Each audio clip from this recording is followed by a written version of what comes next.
Stop function in ABB ACS550 drive.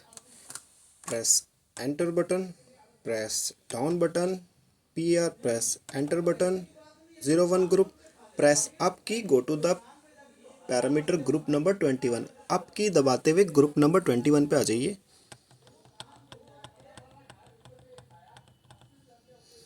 21 press enter button, 2001 press up button, 2002 press enter button 2 time, enter वाला button 2 बार दबाना है।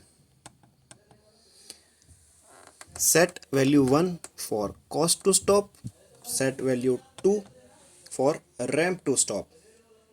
अगर आपको ड्राइव को कॉस्ट टू स्टॉप में रोकना है तो 1 डालिए और रैम्प टू स्टॉप में रोकना है तो 2 डालिए। Press enter button to save, press exit button, go to the main display।